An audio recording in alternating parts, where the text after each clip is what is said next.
चर्चा कर रहा था आप लोगों कि इसमें आपको कहीं धनुष की आकृति दिख रही है क्या।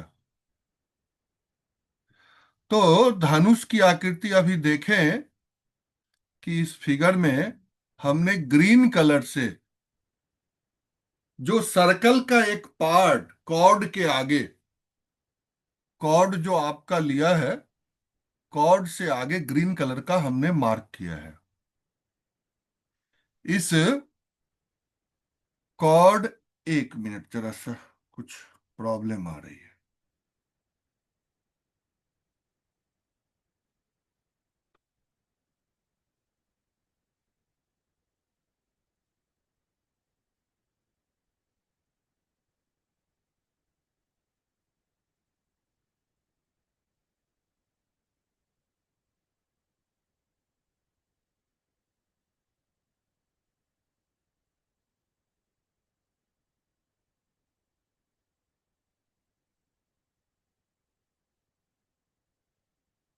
ओके, तो आप देखें कि हमने जो है ग्रीन कलर से ये जो मार्क किया है, ये पोर्शन, ये धनुष का अग्रभाग है।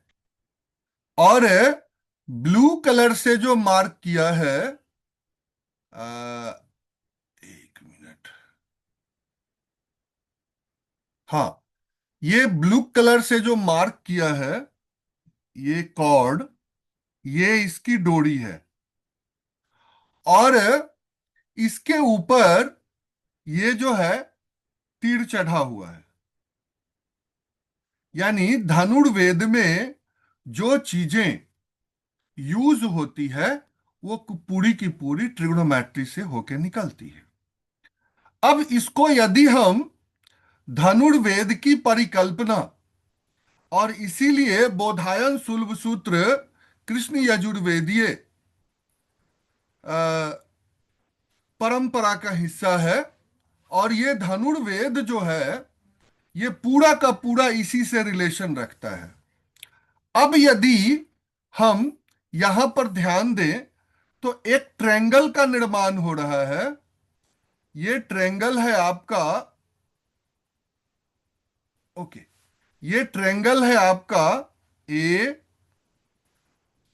ये आपका ए बी कॉर्ड है तो ए हो गया, ये ओ हो गया, और ये सी हो गया।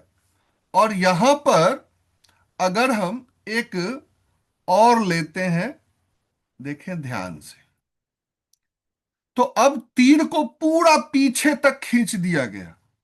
तो अब कुछ आकृति ऐसी बन के तैयार होगी। और ऐसी आकृति जो है वो रियल बन के तैयार होगी, लेकिन हम दोनों को नहीं ले रहे हैं, एक पोर्शन को ले रहे हैं। तो यहां जो एंगल बनेगा, यही हाफ एंगल होगा आपका θ/2। यहीं पर आपका θ/2 बन के तैयार हुआ है। तो आप धनुष्वान भी यहां देख सकते हैं। अगर हम धनुष चलाने के पॉइंट ऑफ व्यू से भी जाएं तो भी ये दिखता है। और धनुर्वेद का, यजुर्वेद का उपवेद धनुर्वेद है। धनुर्वेद में धनुष्वान की पूरी कला दिखाई गई है। धनुष कैसा होना चाहिए, डोरी कैसा होना चाहिए, किस प्रकार की लकड़ी से बनता है, तीर कैसा होना चाहिए, चलाने में किस तरह की मैकेनिज्म करनी चाहिए, कितना खींच के मारेंगे कि सिंपल अटैक होगा, और कितना खींच के मारेंगे इसको कि डेडली अटैक होगा। तो इस सब तरह की जानकारी जो है धनुर्वेद में उपलब्ध है। और पूरी मैकेनिज्म, पूरा साइंस है धनुर्वेद, एक तरह से देखा जाए तो। और जिसमें पूरी तरह से ट्रिग्नोमेट्री आती है।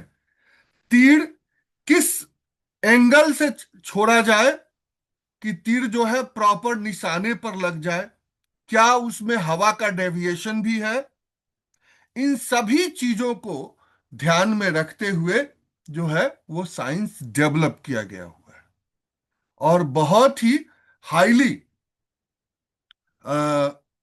जो है नॉलेजफुल साइंस है वहां पर। तो ये जो है आपके हाफ एंगल की बात हो रही है।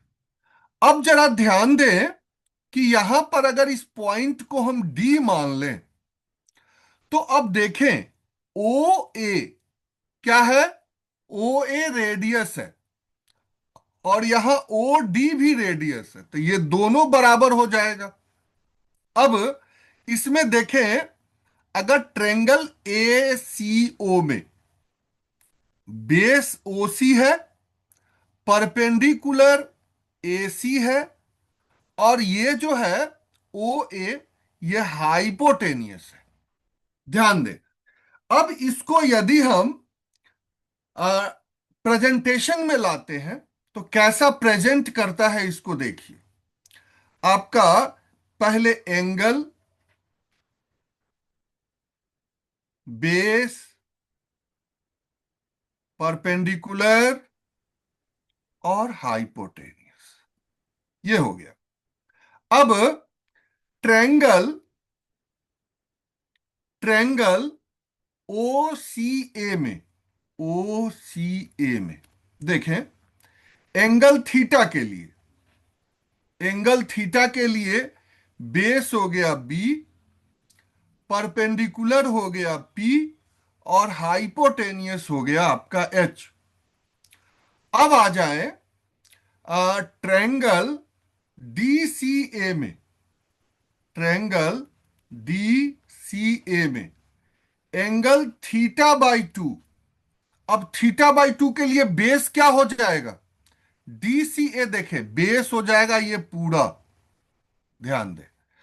तो बेस हो गया आपका बी और प्लस एच। ध्यान दें, ये जो हुआ ये बी है और ये एच जो है इसके बराबर है, तो बी प्लस एच इसका बेस हो गया।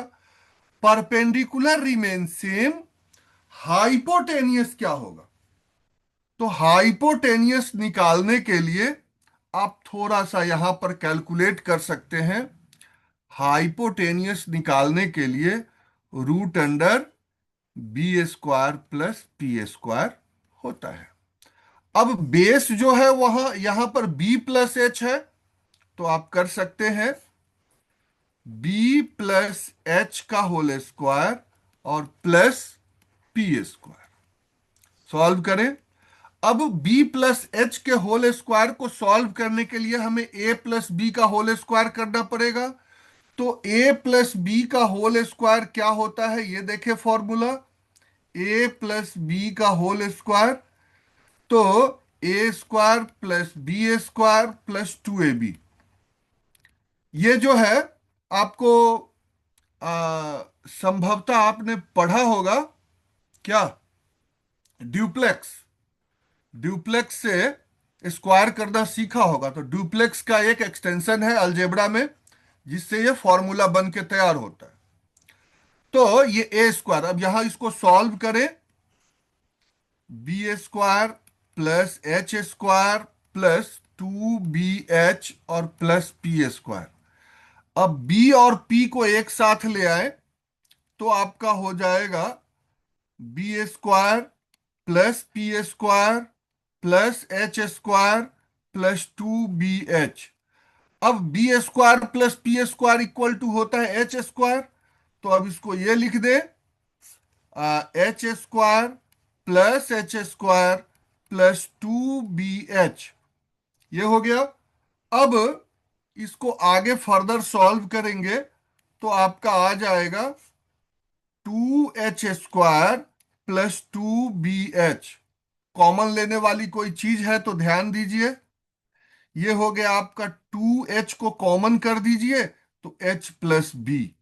यही जो है आपका हाइपोटेनियस हो जाएगा हाफ एंगल के लिए। अब देखें, ये हाइपोटेनियस हाफ एंगल के लिए जो होगा वो हो जाएगा 2h बी प्लस एच, ये आ गया। तो हाफ एंगल के लिए आपको ये मिलके तैयार हो गया। इसको समझने में आप में से किसी को कोई परेशानी है तो बता दें। वो ये अंडरवुड में सर वो 2H आएगा शायद। 2H हाँ, अंडरवुड एच में। कॉमन लिया है, एच आएगा, बिल्कुल एच हाँ आएगा। नहीं, मैंने थोड़ा गलत बिल- लिख दिया होगा। हाँ हाँ हाँ हाँ बी, हाँ, हाँ ये एच ठीक है। आएगा, ठीक। बिल्कुल सही है एच सर। आएगा। किसी को प्रॉब्लम समझने में, हाँ यहां मैंने एच ही लिखा है, बिल्कुल। तो ये समझने में कहीं कोई टेक्निकल कोई भी प्रॉब्लम हो तो बता दे, उसको मैं दोबारा क्लियर कर दूंगा। नहीं सर, समझ में आ गया। ठीक है। तो हाफ एंगल की बोधायन नंबर आप यहां से निकाल सकते हैं, बेस परपेंडिकुलर और हाइपोटेन्यूस, हाफ एंगल के लिए। जब हाफ एंगल के लिए आप निकालना सीख गए, तो अब जो है हम थोड़ा सा आगे बढ़ेंगे, और हाफ एंगल सिंपल जो है, हम कैसे इस पर जो है एक दो क्वेश्चन को भी हम देख सकते हैं, यदि आप चाहें तो। हाफ एंगल को हम वेरीफाई करेंगे बाद में, क्योंकि अ, अभी हम इसको वेरीफाई नहीं करेंगे, इसको वेरीफाई बाद में करेंगे।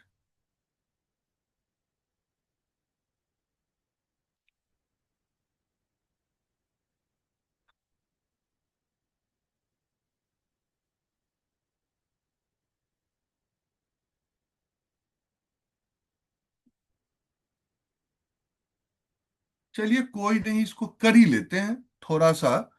ये आप यहां से आगे बढ़े तो मैं समझता हूं कि थोड़ा सा करके निकला जाए इसको। ठीक है, आगे बढ़ते हैं। अब यहां हाफ एंगल कराने के बाद हम यहां दो चीज समझ में हमारे आया है। पहला जो हमने समझा, आ, जो तीन इंपॉर्टेंट चीज हम लोगों ने अभी तक पढ़ा, वो है presentation of Baudhayan number, presentation of Baudhayan number, उसके बाद complement, complement of Baudhayan number, और तीसरा हाफ एंगल। नेगेटिव पढ़ा है लेकिन उसको अभी हम छोड़ के चलते हैं, हाफ एंगल ऑफ बीएल। इन तीनों को हम प्रूफ करेंगे, और आपको ये सिद्ध करेंगे कि कैसे इसको हम सही कर सकते हैं। चलिए अब आगे देखते हैं कुछ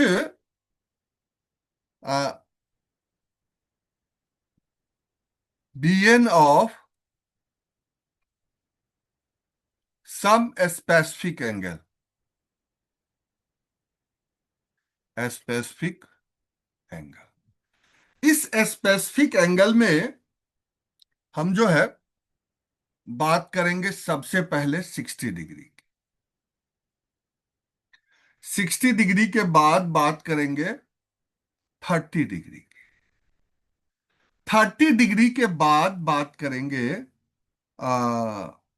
45 डिग्री की, 90 डिग्री की, उसके बाद 30, 45, 60, 90, ये हो गया 0 डिग्री, और 180 डिग्री की भी बात करेंगे। आप कहेंगे तो हम 270 डिग्री की भी बात कर लेंगे। लगभग यही बात हम लोग करने का प्रयास करेंगे, और उसके बाद ये स्पेसिफिक एंगल पढ़ाने के बाद आपको हम अब एक स्टेप जो बचा हुआ है उसको पढ़ाएंगे, sum and difference of Baudhayan number. ठीक है। अब ये एक अलग टॉपिक को हमने इसमें इंक्लूड कर लिया है, स्पेसिफिक एंगल की बोधायन नंबर। अब जरा देखें, मैं प्रयास करता हूं कि आपको ये चीजें समझ में आए। सबसे पहले एक अ, एक देखते हैं कि क्या हम कर सकते हैं इसमें। एक सर्कल बनाते हैं। ऐसा सर्कल हमने पहले भी अभी बनाया था, हाफ एंगल पढ़ाने। ये थोड़ा टेढ़ा ज्यादा हो गया।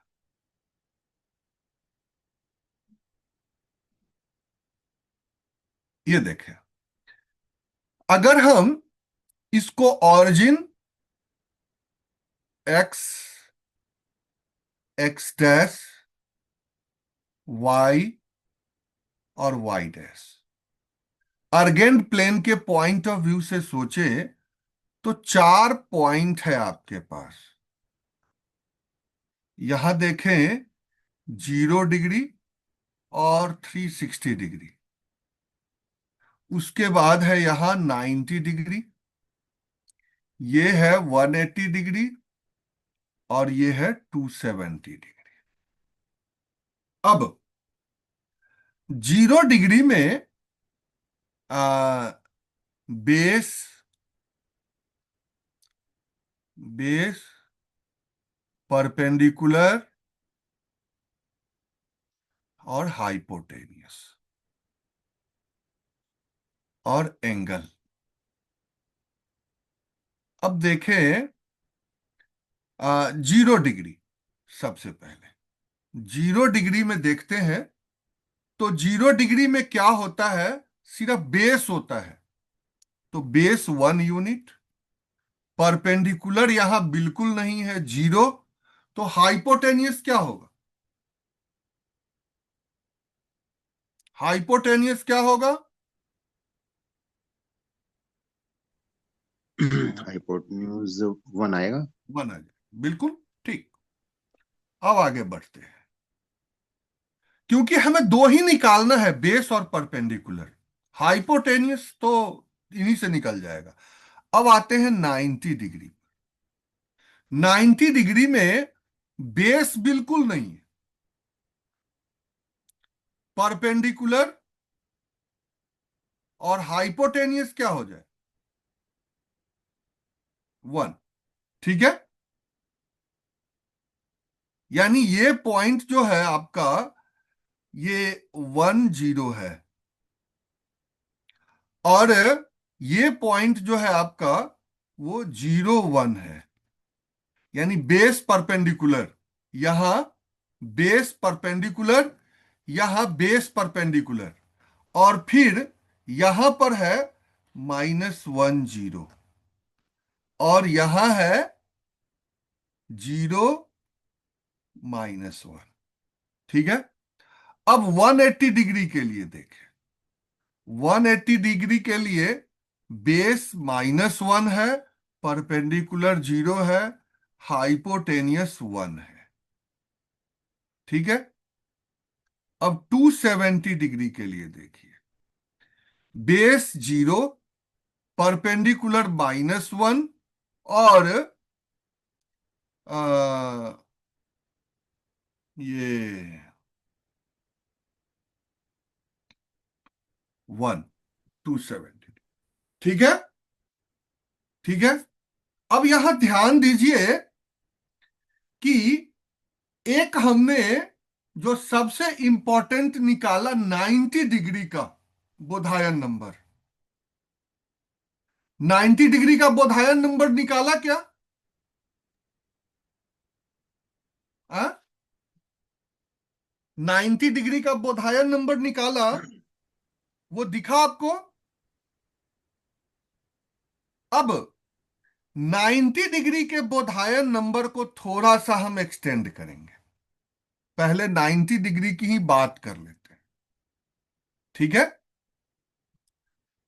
एंगल, बेस, परपेंडिकुलर और हाइपोटेनियस।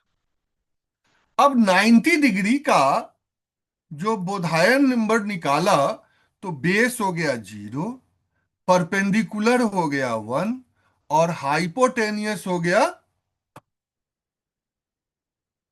हाइपोटेनियस हो गया 1। ठीक है। अब जरा आप ध्यान दीजिए कि हमने हाफ एंगल के लिए क्या कराया था। तो 90/2, 90/2 हमें करना है। यानी अब हम 45 डिग्री का एंगल, 45 डिग्री का बोधायन नंबर निकालने जा रहे हैं। 90/2, ध्यान दीजिए। हमने हाफ एंगल के लिए क्या बोला था? बेस प्लस हाइपोटेनियस बोला था। तो 0+1 करेंगे तो ये हो जाएगा 1। बेस आ गया। Perpendicular remain the same. और हाइपोटेनियस क्या होगा, जरा बताइए।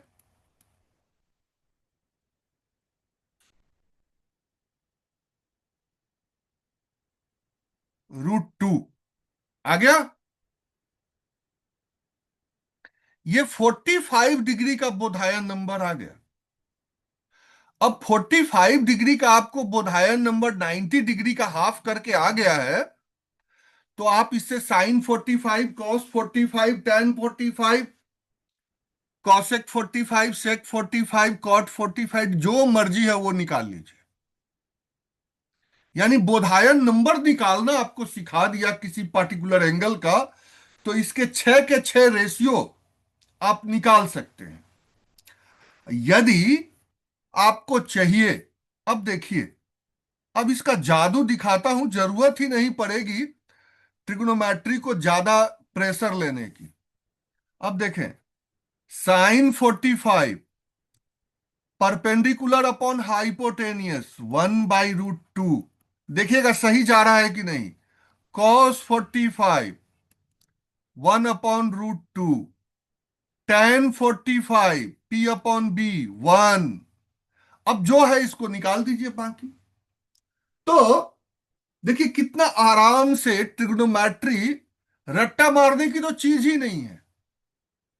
एकदम ये जो है आपके मतलब आराम से समझने वाली चीज है। अगर एक बार थोड़ा सा माइंड को फोकस करके आप प्रैक्टिस कर लिए और समझ गए, तो आपके पीछे लाइफ में कहीं भी आपने मैथमेटिक्स अगर पढ़ रखी है थोड़ी बहुत भी, तो ये आपको माइंड में सेट हो जाएगा। ठीक है। तो 90 डिग्री से 45 डिग्री का कैसे निकालेंगे, ये सबको आ गया क्या?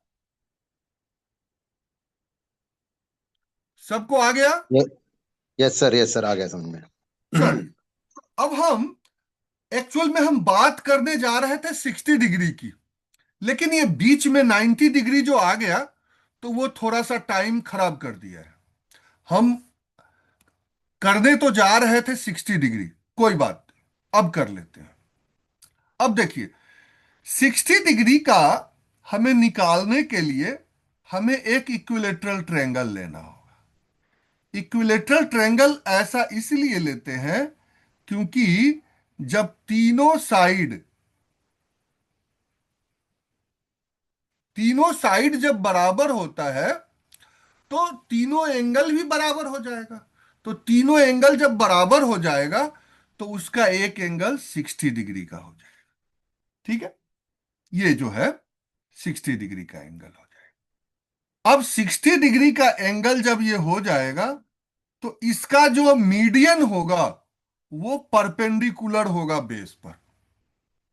अब देखें, ए, बी और सी और ये डी, इसको मान लेते हैं कि 2 है साइड, हर साइड 2 है।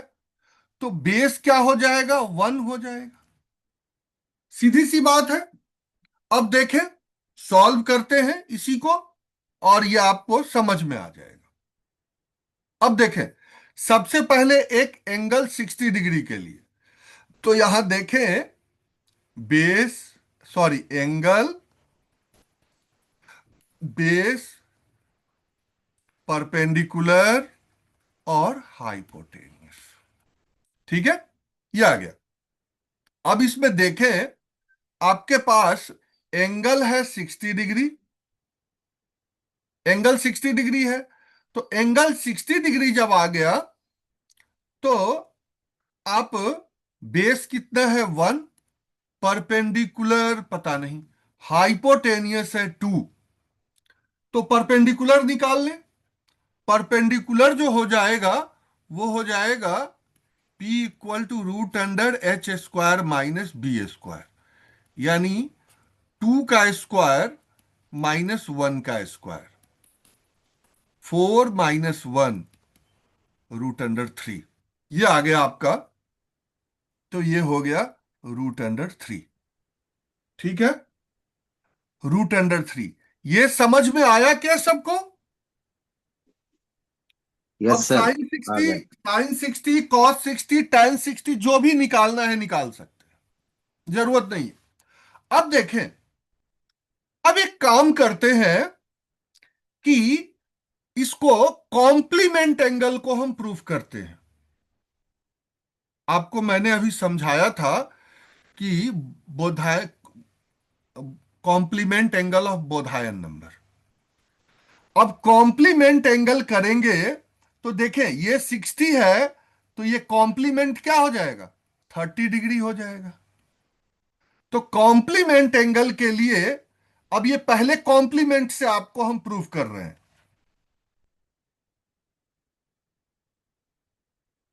कॉम्प्लीमेंट एंगल, कॉम्प्लीमेंट एंगल से ये 30 डिग्री हो जाएगा। 30 डिग्री में आपको क्या बताया था, बेस और परपेंडिकुलर एक्सचेंज हो जाता है, √3 1, हाइपोटेनियस रिमेन द सेम। अब ठीक है, base perpendicular, hypotenuse remain the same. Clear? तो ये जो है, आपको एक पॉइंट यहां मिल गया। ठीक है, अब क्या करते हैं कि एक मेथड से हमने निकाला, अब दूसरे मेथड से इसको वेरीफाई कर लेते हैं। अब इसको हाफ एंगल, हाफ एंगल वाले मेथड से इसको वेरीफाई कर लेते हैं, क्योंकि 60 का हाफ भी करेंगे तो आपको वही आ जाएगा। तो पहले हमने कॉम्प्लीमेंट एंगल से किया, तो कॉम्प्लीमेंट एंगल में रीजन हुआ 90 - 60 डिग्री, ये 30 हो जाएगा। अब हम करने जा रहे हैं 60 डिग्री/2, 30 डिग्री के पॉइंट ऑफ व्यू से, यानी हाफ एंगल।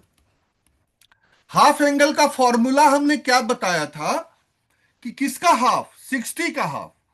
तो हम बोले बेस प्लस हाइपोटेनियस, ये प्लस हो जाएगा, तो 1 + 2 3 हो जाएगा।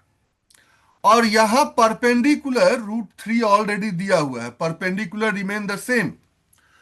अब आप इसको सॉल्व करें, तो सॉल्व करने के लिए आपके पास यहां हो जाएगा, हाइपोटेनियस निकालें, तो हाइपोटेनियस हो जाएगा √b² + p²। तो ये हो जाएगा √3 a² +√3 का स्क्वायर। ये हो गया 9 और +3, ये हो गया आपका √12, ये हो गया 2√3, ये आ गया। अब इसका हाइपोटेनियस आ गया 2√3। अब देखें इन सब में क्या कॉमन है, तो 2√3 आ गया। अब इस सब को √3 से डिवाइड कर दें, क्योंकि कॉमन निकालना है, √3 से डिवाइड कर दें, √3 से डिवाइड कर दें, क्या आ जाएगा, जरा देखें। यहां आ जाएगा √3, यहां आ जाएगा 1, यहां आ जाएगा 2, जो 30 डिग्री के ऊपर बराबर है कि नहीं? ठीक है, ओके। ये देखें 30 डिग्री के बराबर है ना, √3, √3, 1 1 और 2 बराबर हो गया, हो गया या नहीं? तो इस तरह से हम 60 डिग्री को निकाल सकते हैं। 30 डिग्री निकाल लिया, 60 निकाल लिया, 45 निकाल लिया, तीनों निकाल लिए। जो जरूरत के थे 90 निकाल लिया। 0 डिग्री ऑलरेडी निकला हुआ है। तो आपके लगभग देखें, जो हमने ऊपर बोला था, क्या क्या बोला था? 60 degree okay, 30 degree okay, 45 degree okay, 90 degree okay, 0 degree okay, 180 degree okay, 270 degree okay. सारे एंगल जो है आपके निकल के आ गए। और इसमें आपको याद नहीं करना। एक साइन कॉस के टेबल को याद करना जो है, जब 9th 10th में पढ़ रहे थे, एक बहुत बड़ा चैलेंज होता था। याद ही नहीं रहता था। कुछ टीचर बनाने के इसको अलग अलग तरीके बता देते थे, ये करो वो करो, ऐसे करो वैसे करो। लेकिन एक तो समझ में नहीं आया, और उसके बाद इसको रट्टा भी मारना है। तो यहां रट्टा मारने वाली कोई बात ही नहीं है। ये सबको पता है कि एक क्वाड्रेंट में कैसे कोऑर्डिनेट्स बनते हैं। तो 1001 -10 0 0 -1 इस तरह के कोऑर्डिनेट बन गए। 0 90 180 270 आपको मिल गए। एक इक्विलेटरल ट्रायंगल में तीनों एंगल का सम 180 डिग्री, तो एक एंगल जो हो गया 60 डिग्री का हो गया। तो 60 डिग्री से आपको जो है बाकी के 30 डिग्री निकल के आ गए। 60 30 45 90 सब कुछ निकल गया यहां पर। अब किसी चीज की इसमें जरूरत है नहीं। ठीक है, चलिए अब थोड़ा सा हम बढ़ते हैं इधर।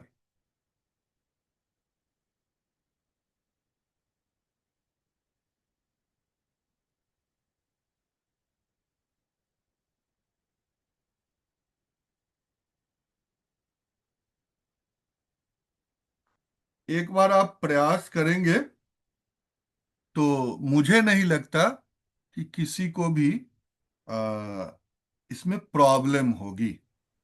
एक बार जरा इस क्वेश्चन को पढ़ें,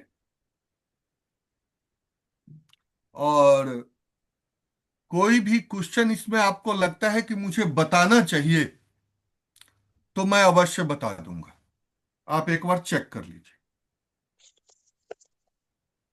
या ऐसा भी हो सकता है कि आप कहें कि सारे क्वेश्चन हमें आते हैं, तो बताने की जरूरत नहीं पड़ेगी।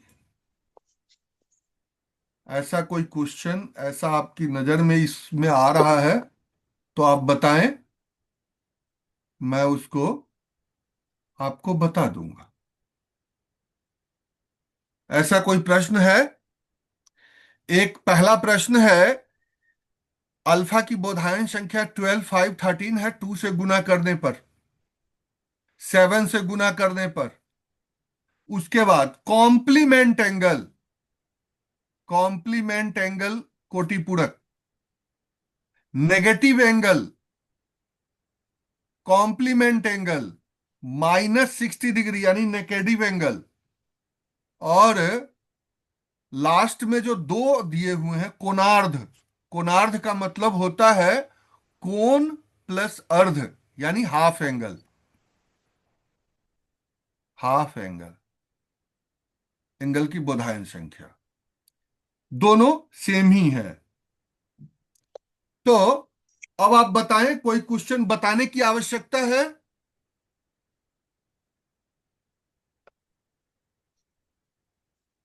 No sir.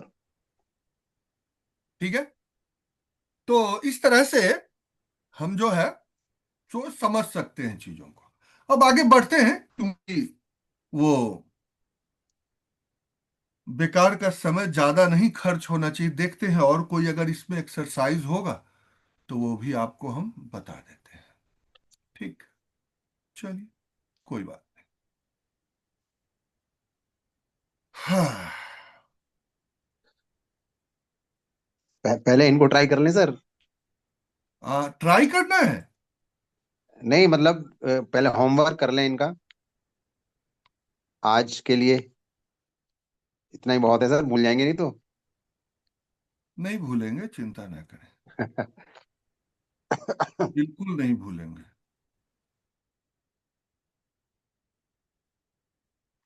मैं प्रयास कर रहा हूं, एक टॉपिक की शुरुआत और करें। देखिए ऐसा है ना, सिलेबस को जितना खींचेंगे उतना लंबा होता चला जाएगा।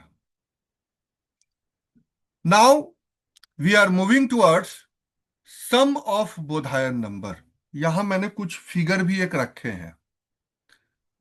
ये फिगर थोड़ा वो हो गया है।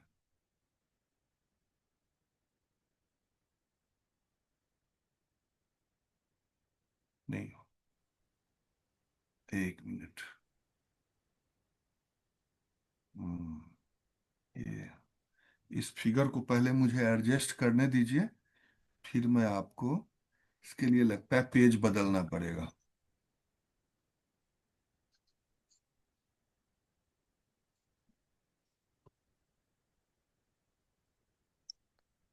यस, ठीक है।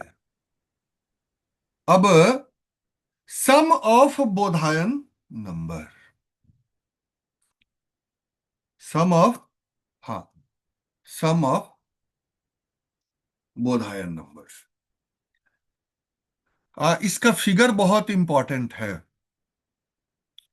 सपोज करें कि दो एंगल है, एक है अल्फा और एक है बीटा।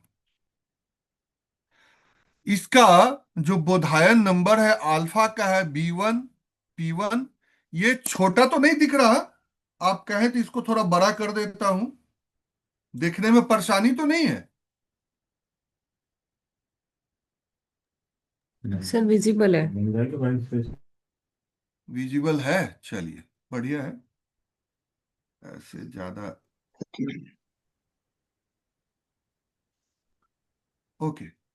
हाँ, अब देखें तो अल्फा की बोधायन संख्या B1 P1 और H1 है, और बीटा की बोधायन संख्या जो है वो B2 P2 और H2 है। अब यहां पर हम वैदिक गणित का सूत्र ऊर्ध्व तिर्यकभ्याम,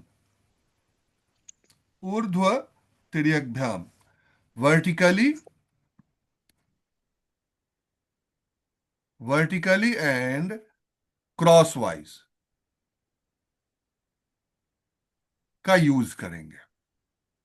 उसका बेस भुज और कोटि को ऊर्ध्व और तिर्यक के प्रयोग से जो है कैसे लिखा जा सकता है, सबसे पहले ज्योमेट्रिकली देख